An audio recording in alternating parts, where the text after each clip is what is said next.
Good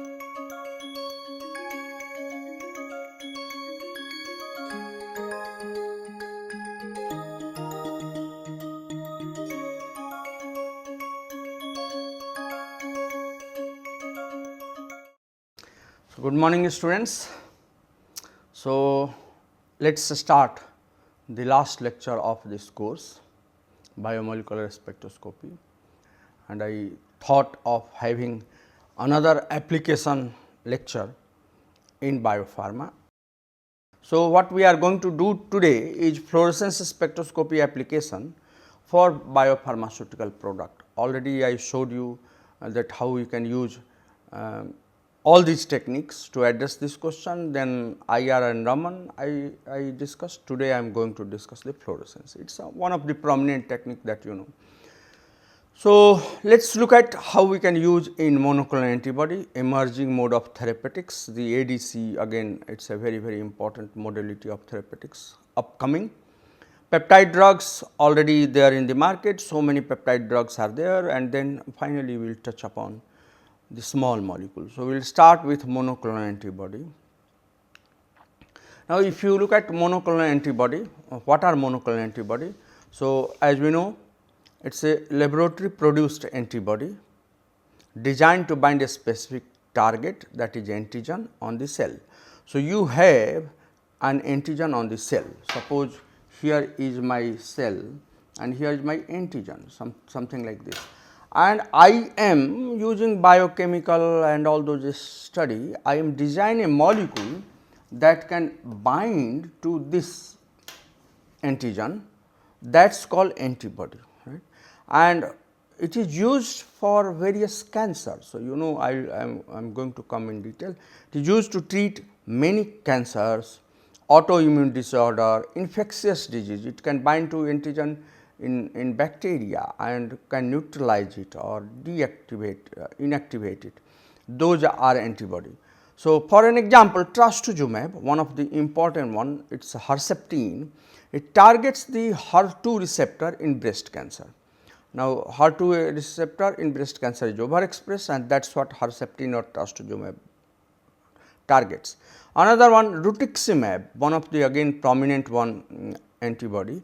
It targets CD20 in B cell malignancy. So, B cell you know it is one of the important immune cell, and on that the CD20 is there, and rituximab targets that. Adalimumab, it is called Humira, it target TNF alpha in autoimmune disorder. So, in osteoporosis and all those adalimumab is used. And biosimilar, as we have discussed, it is a biological medicine that are highly similar to all these medicine that I explained. So, these are called novel drugs, the reference listed drug, and biosimilar is a copy of those. It is a highly similar to already approved reference biologics like monoclonal antibody with no clinically meaningful difference in terms of safety, in terms of purity, in terms of potency. So, if we can make the copy of this which is highly similar, that will be called biosimilar.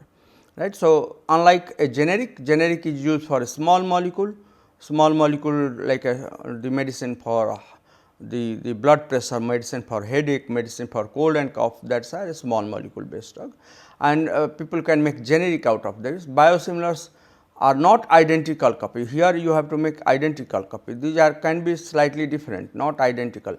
They are similar, not mirror image. So, they are similar due to complexity in biologics. Biologics can have a different PTMs or something like that. So, here is a small molecule, if you look at tiny dot asparagine, and this is biologics, that is the complexity you have in the biologics drug versus small molecule drug, tiny dot versus this huge molecule. Right. So, trastuzumab biosimilar, these are some of the Herzuma, Kangenti, these are biosimilars of Humira, Herceptin, trastuzumab, and rituximab biosimilar is Truxima, Rexathon. Adalimumab biosimilar are Hulio, IDCO and all those. In India, the first biosimilar that got approved from Biocon was trastuzumab, and subsequently they got it approval for many biosimilars by Biocon Biologics, and they are one of the leading biosimilar manufacturer in the country who are getting many approval from US FDA. Right. So, where we can apply the fluorescence for mAb analysis. Now, fluorescence is widely applied in the characterization of monoclonal antibody because of this complex structure that you have. You require many tools, but fluorescence is one of the prominent tools that can be used. Where it is used because it is a protein are amenable for different kind of folding. So, folding, stability, even glycosylation, and all of these can change the like environment of the probe, and that can be detected. So, comparability between innovator and biosimilar product can be just identified using the fluorescence based assay. So, it provides this sensitive insight into conformational change and micro environmental shift that are not detected by any other method like UV or MS. Fluorescence can detect it. So, application is folding and stability. It monitors the tryptophan emission shift, just like a tryptophan 320 to 340, there is emission shift that actually reports about confirms the structural stability. You can also study the glycosylation that detects the fluorescently labeled glycan, and it ensures the comparable glycoforms between the innovator and biosimilar. Aggregation extremely important, the biologics drug are amenable for aggregation. It tracks the emission change, the tryptophan emission change can be tracked and can detect what is the risk of this molecule degrade. So, once you make a molecule, you want to stay in active form for years, right, at least 2 years, but if you are not doing correctly, they can be aggregated, they can be degraded and all those. Now, last comparability issue, you can use the orthogonality tool like UV and CD to support the biosimilarity claim, which we saw two lectures back, that how we can use UV visible, CD, fluorescence all in conjunction to show the totality of evidence that our molecule, biosimilar molecule, is same to the innovator molecule. Right. So, we are using the mAb and biosimilar for conformational stability and fluorescence.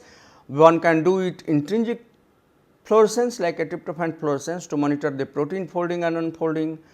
Actually, you can measure the thermal stability, just increase the temperature and look at the protein fluorescence changing, and that can give you thermodynamics parameter that we have seen in the regular lectures of fluorescence. You can get the denaturation profile that ensures the structural stability between innovator and biosimilar molecule. So, comparative study of trastuzumab biosimilar have used fluorescence to confirm that unfolding transition matches with the reference product, and this is one of the important criteria that your thermal stability should also match with the innovator. Another one, glycosylation analysis, like you can combine fluorescence with LCMS. LCMS is a nice tool for studying the like a glycosylation like N-linked glycan or O-linked glycans, all those we can do in mAbs and biosimilar. So, glycosylation can affect the stability of the mAbs, efficacy, immunogenicity and all those, and fluorescence provides a sensitive tool because it measures the global structure, 3-dimensional structure, and you can have a label glycans which reports about what kind of environment it has. Now, you can also do the aggregation and degradation monitoring. The fluorescence spectroscopy can detect aggregation event by monitoring change in the emission spectra, and this is also critical for biosimilar, where the comparability in the aggregation propensity can be demonstrated. Now, finally, we can have a comparability issue. The regulatory agency suggests that it should not have a clinically meaningful difference between innovator and biosimilar. To monitor that, fluorescence is a part of orthogonal analytical toolkit along with many other techniques like a UV visible, CD, MS to demonstrate the similarity in higher order structure. So, it is one of the important tool, but it is not the tool to establish the HOS. You require in conjunction of other tools to monitor it. You can have an example Herceptin versus biosimilar. So, like you can have a comparative study of trastuzumab biosimilar, like these are Ogivri or Kenjin T, those are biosimilar and trastuzumab is originator So, originator molecule is herceptin. You can use intrinsic tryptophan for conformational analysis, and outcome was that emission fluorescence during the thermal and unfolding state, that biosimilars had identical unfolding compared to the reference product. That shows that structurally they are similar. Similarly, rituximab biosimilar, you can again use fluorescence for monitoring the aggregation higher order structure compared to the rituxan, biosimilars compared to rituxan, and then one can confirm that they are not showing any aggregation in a stress condition. Humira, adalimumab, again you can combine LC fluorescence for detecting the glycan profile in adalimumab, and it shows that glycans are similar. Now, switching gear to another class of the biologics, which is called antibody-drug conjugate. You know, this is our antibody, and this has a nice potency to recognize the antigen. Now, you want to combine that with a small molecule which is linked by a linker with the mAb. So, it is this works like a targeted missile, right. So, here is a potent molecule or potent poison that is attached to a missile which knows where to go. So, this is good in targeting and this is good in explosion, right. So, it is like you have a targeted missile, it knows its target, goes penetrate inside the cell and then burst. So, you can have very targeted therapy called ADC, antibody-drug conjugate. So, it is used for cancer treatment, combined monoclonal antibody with highly potent this cytotoxic molecule that you saw small, and this is the linker. Linker is extremely important because that is a bioconjugation is extremely important for attaching the appropriate amount of these drugs. So, like ADC, it is a antibody, what we see antibody, monoclonal antibody, and it targets the cancer, and you have a linker, and then you have a potent payload drug molecule, that is a highly potent molecule. They are toxic. So, if they are not used with ADC, their dose can be generally is higher, but in ADC dose can be minimized, right. So, and therefore, it is considered to be one of the very potent drug molecule. And so, its mechanism is antibody binds to tumor specific antigen, right. This is good in recognizing it, good in recognizing the antibody. ADC then internalized. So, first it has to bind and then it gets internalized. So, get inside the cell. Now, this inside the cell it goes, and then linker whatever is here, this one linker is cleaved by lysosome. So, now my drug is free, and that drug, say microtubule targeting drug, it goes and disturb the microtubule, and therefore, cell cycle arrest can happen. So, payload can kill cancer cell by disrupting the vital process such as DNA replication, microtubule formation and all those. And for doing this, you are now specifically targeting the cancer cell without touching other cell. So, you can see this guided targeted missile is really wonder drug, and it should have very less toxic. So, these class of drugs already quite a bit of approved, but some are still toxic. So, lots of research is going in this field. So, where we can use fluorescence in ADC? First is conjugation, because as I mentioned, conjugation is extremely critical thing that has to be done, and then you have a payload molecule. So, drug to antibody ratio determination one can do by fluorescence spectroscopy. So, what we do, fluorescence labeling helps in quantifying drug to antibody ratio DAR, which is crucial for therapeutic efficacy. How many molecules, how many small molecules are attached, that is what one can determine it. The fluorescence intensity, it correlates with the number of conjugated drugs. So, if say doxorubicin we are conjugating with trastuzumab, just for sake of example, we can know that dox is a fluorescent molecule, and looking at the fluorescence one can find it out how many of them are there, and that also allows rapid and sensitive measurement compared to UV visible. So, fluorescence is more sensitive and you can get it idea about how many drugs are attached.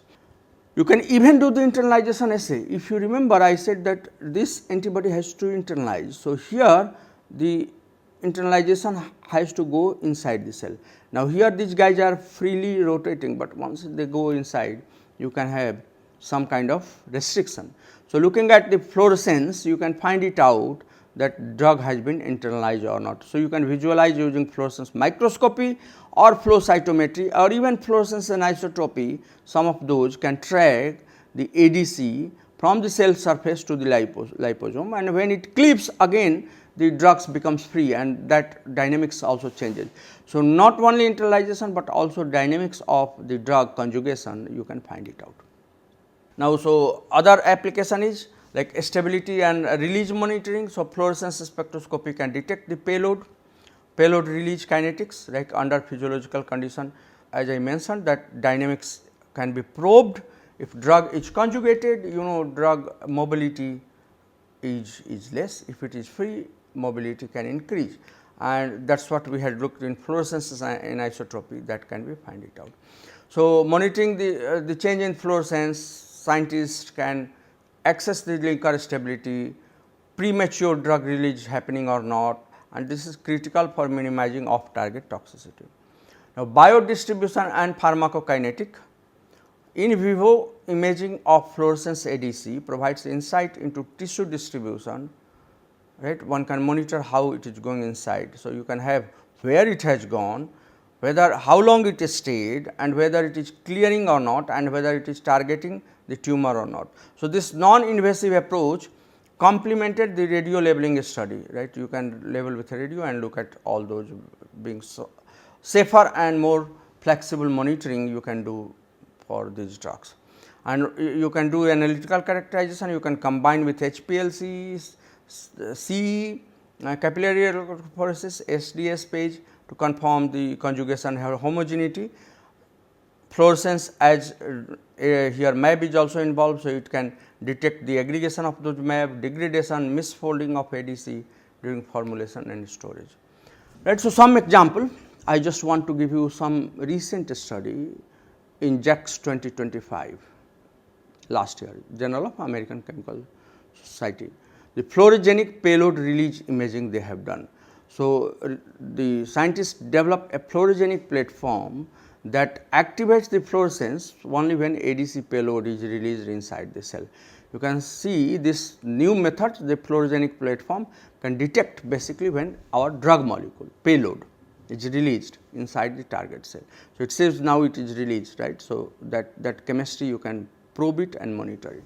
So, what it does, ADC is conjugated with a quenched fluorophore probe, and upon linker is cleaved in the lysosome, the probe fluorescein allows to detect monitoring of this fluorescence release, and that has application to study the ADC internalization, monitoring what is happening to ADC, trafficking, drug release actually inside the cell, and what time it does, the timing you can probe it, and then this offers the unprecedented resolution of ADC behavior, when it get inside, when it interacts with a liposome, how it interacts, what kind of release mechanism is happening, when it is released, and how it is washed out. So, all of these can be basically tracked and monitored. Now, again you can track the biodistribution in preclinical model, not only in the cell, but you can do it preclinically also. ADC can be tagged with a fluorescent tracer, right, near an infrared dye to monitor the distribution in the vivo, and you can have non-invasive imaging. Just take the animal, you put ADC and you are imaging where it is going to tumor, how it is targeting, what kind of clearance is happening.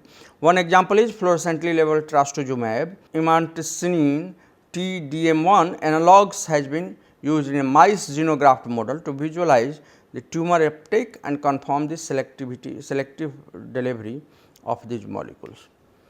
Right. So, another important, linker chemistry is extremely crucial in ADC. So, linker has to be stable, it should not release prematurely. So, linker stability and release study should be done. The fluorescent probes are incorporated into linker to monitor the cleavage under physiological condition. It basically evaluates whether drug is released only in the tumor environment or not, drug is released only in the tumor environment or not. The fluorescent ADC construct, you can test it with a cleavable linker to study if the premature release in the plasma versus control release inside the cancer cell is happening or not. So, finally, when we have designed the ADC, what we want? We want only to release in the cancer cell when it shows a certain kind of pH, right. Cancer shows a lower pH, or lysozyme the pH is lower. Can this helps is to tune our linker chemistry, so that it is only released inside the cancer cell. Yeah, and dual imaging you can do, you can combine fluorescence with bioluminescence. So, combine the fluorescence ADC with bioluminescence for tracking the tumor progression, the ADC efficacy. You can have a preclinical study with fluorescent ADC in breast cancer model, and that demonstrated the simultaneous monitoring of tumor shrinkage and ADC localization, when how the tumor is shrinking and how ADC is getting localized, that you can monitor by dual imaging, where combined fluorescence and bioluminescence. Right, coming back to third modality. This third modality is peptide drug. We know there are many peptide drugs, many hormones, neurotransmitters, signaling molecule, all of them are peptide drug, right. Here for an example, insulin, 51 amino acid A chain, B chain attached with 3 disulfide bond. This is one of the important and prominent peptide drug that is used by many in the world to regulate their blood sugar, right. So, one can have the natural peptide drug, you can have a more modified peptide drug, we can have a peptide drug with foldamers, and you can have also the peptide mimetic. There are many unnatural amino acids are induced in this. So, these all are peptide, like you can have a peptide character where you just modify something, and then this can come into a small molecule where you have really 3-4 amino acids which mimics the peptide like environment. So, one can actually use fluorescence for understanding their structure, their folding and all those. So, a structure, they can be linear, they can be cyclic, sometimes stabilized by disulfide bond, as I mentioned here, and they have a many function inside the body. It work like a hormone, growth factor, it regulates physiological process that I said glucose, blood glucose is monitored, and they are used in metabolic disorders, the cancers, the autoimmune disorder, many indication they are used. For an example, insulin, it is a peptide hormone that regulates the glucose, like lowers the glucose, used for diabetes mellitus. Some of those important and prominent drug nowadays in the market, liraglutide, semaglutide, both of them are GLP-1 receptor agonist. They are used for type 2 diabetes, obesity. Semaglutide, now just 2 days back, many company launched, and therefore the price has gone down, GLP-1 agonist. It is again diabetes and weight loss. Many people are just running after semaglutide to take it to become thinner, not doing exercise, but just taking a pill, which is not good. So, one should always try to lose the weight using natural way rather than depending upon a pill. You never know what could be long term effect. Although it has been shown that it is very good for liver function, heart function, brain function and all those, but I would suggest to use this with a caution, with a doctor advice whether how and where semaglutide should be used for weight management. In case of diabetes, yes, it should be used. Now, another molecule which is GnRH analogues, like it is used in prostate cancer or endometriosis, it is called like luprolide or brucellin. These are small peptide drugs of it forms nanotube kind of structure, or octreotide, again somatostatin for growth factor related acromegaly or neuroendocrine tumors.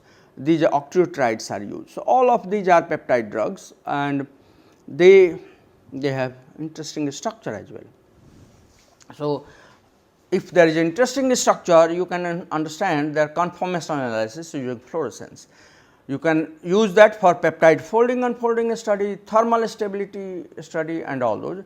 Just look at the intensity of fluorescence and monitor whether it is folding, unfolding. Aggregation important. These peptides, many of these peptides are chemically synthesized. So, you can use the fluorescence for aggregation study. Aggregation can distinguish the monomeric and aggregated peptide, and because lifetime change and quenching or energy transfer can tell you about aggregation. Many of these peptides essentially interacts with a membrane, right. So, say antimicrobial peptides interacts with a membrane, and that acts by disrupting the membrane. Now, fluorescence can be used to understand the peptide interaction. You remember we have discussed this fluorescence resonance energy transfer FRET, right. It reveals how peptide inserts into lipid bilayer. That is what one can find it out. And you can have a dual target binding. Fluorescence can monitor binding event, detect the change in the lifetime, how it rotates inside the membrane, you can, or in the cell you can find it, and when it interacts with a receptor or protein partner, what kind of motional restriction it says, and that is what one can find it out. So, GnRH analogs studied using fluorescence confirm that receptor binding dynamic receptor, it has bound to receptor and dynamics is changing, right. So, now you can have application in GLP analogs like liraglutide, semaglutide. It is a diabetes and obesity management drug. As we discussed, the stability and folding are critical for therapeutics because they binds to GLP-1 receptor. So, GLP-1 receptor. So, if they are not correctly folded, they will not bind properly to GLP-1 receptor, and here fluorescence has a role. You can use intrinsic fluorescence to monitor that unfolding and aggregation, right, under stress condition, where under temperature change or pH change, you can see how they are changing. These peptides are like notorious molecule, change of the pH by 2 unit can change the structure and therefore efficacy. So, in a comparative study of liraglutide formulation, fluorescence spectroscopy reveals early aggregation event in liraglutide in the emission spectra. This helps in optimizing the formulation condition, so that peptides remains stable and they can have a longer shelf life and safety is also ensured. Similarly, you can have the application in insulin. So, insulin is a peptide drug that is prone to aggregation, it can form easily fibrils, right. So, monomer of insulin is stable at lower pH, and if it forms the aggregates, it can reduce the efficacy, can cause the immunogenicity or adverse effect. Here again thioflavin T fluorescence assay, you can track the fibrils and you can find it is stability. So, pharmaceutical company routinely apply fluorescence spectroscopy to test the insulin formulation, and if they are forming fibrils, you know thioflavin T, as we discussed, it is a dye that binds the fibril and give rise to high fluorescence. So, that can be used for understanding the aggregation. Another, like as we discussed, defenescenes or cathepsin or meguanine, all these are antimicrobial peptide. They kill the bacteria by disrupting membrane. Again fluorescence you can use with FRET to reveal how much they are inserting, what is the mode of insertion, whether they are doing carpeting effect or puncturing the hole, what kind of mechanism they are doing. So, that provides the mechanistic insight of peptide membrane interaction, and using that, so many of these are derived from natural sources. So, if we understand the mechanism, we can change few amino acids to make it more potent antimicrobial drug. Now, last thing that I want to quickly touch upon is how we can use a small molecule, a fluorescence in a small molecule. So, it is a like low molecular weight, less than 900 Dalton, can easily diffuse in the cell membrane, and therefore, they can form the backbone of modern medicine. Mostly they are used nowadays over the counter drugs, they are used for many antibiotic, painkiller, cancer and all those. So, these are small molecules, it is produced through chemical synthesis, much cheaper, much simpler than biologics. It can bind to protein, enzymes, receptors and modulate their biological function. So, this is the prominent class of drug that is used over the years, right. And some of the example like you have in daily life, paracetamol for pain, fever, analgesic, the penicillin antibiotic like bacterial infection, Gleevec, imatinib, it is a kinase inhibitor used for myeloid leukemia. atorvastatin Lipitor, like its statin class of drug for high cholesterol, then corticosteroids, synthetic hormones for inflammation and autoimmune disorder. So, one can detect the purity of these molecules, you can detect the trace impurity, degradation product and metabolites that is coming using UV visible, and you can employ fluorescence like a doxorubicin. It is a fluorescent molecule that can monitor the oxidation and degradation of these under low concentration.